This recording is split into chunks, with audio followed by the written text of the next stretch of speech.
Hey guys, I'm Dr. Kate from Bondi Vet, and yesterday I posted a photo on Instagram of me with one of my very favourite chihuahuas, Mouse, licking the end of my nose. And it kind of got me thinking, what are the diseases that your dogs or your pets can actually give to you? There's actually quite a few different worms that you can actually contract from your pet, but let's start with roundworms. It's one of the most significant zoonotic diseases of children worldwide. In adults, the good news is that roundworms usually cause not really much harm. In children though, it can affect their eyes, it can affect their liver, and it can affect their lungs. The second type of worm is a little bit more serious, and that is the tapeworm. Tapeworms come in many shapes and sizes, but the one I really wanted to have a chat about today is one called Echinococcus granulosus. It's otherwise known as hydatidus. Hydatidus is a really important one because it actually causes so much damage in that it can actually migrate to your liver and your lungs.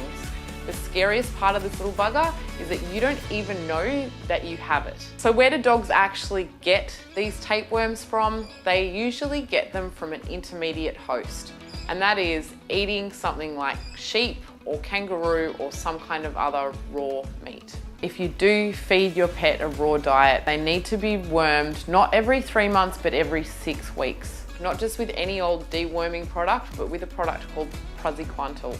The third one is hookworms. They actually cause this little thing called a larval migrans, in which case the worm or the larvae of the worm actually burrows under the person's skin. It kind of just lives under the skin. The good news is that in Australia in particular, those reports are pretty rare. So the second thing that you can catch from your pet is Campylobacter. Campylobacter is a bacteria. It lives in the intestines of dogs, and it often causes the same symptoms in humans as it does in dogs, and that is diarrhea.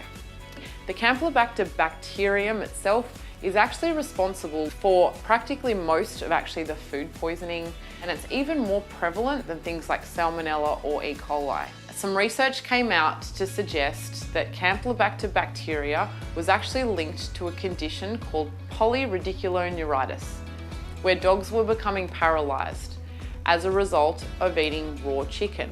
Another reason why cooking meats is not a bad idea. Ringworm is super contagious, and in fact it's not even a worm, it's actually a fungus. You actually can catch it from direct contact with an animal that's been infected.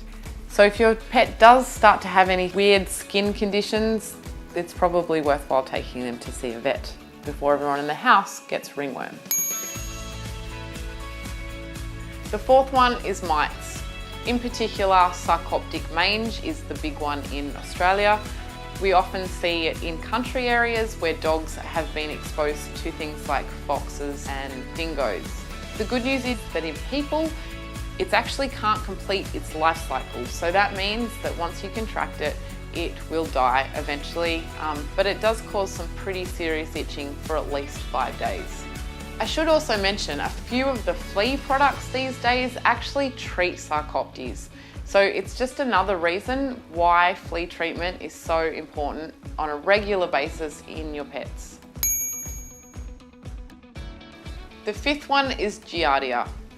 We all might have heard of Giardia because quite often we actually contract Giardia from contaminated water sources, and your pets are no different. Quite often I actually see dogs that have Giardia, and people often come in and they tell me that their pets might be sensitive to a particular food type, or they have a sensitive stomach because they've actually had bouts of diarrhea whereby they've kind of resolved and then it's gotten better and then it's resolved.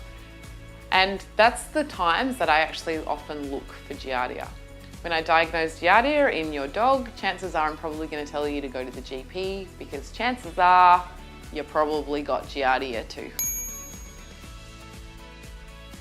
Toxoplasma is actually passed in your cat species, but in order for it to actually be contagious, it actually has to sit around, that is the poo has to sit around for more than 24 hours. If you actually clean your cat's kitty litter every 24 hours religiously, chances are you're probably never going to have a problem with toxoplasmosis. In other words, you can catch a whole bunch of gross shit from your pet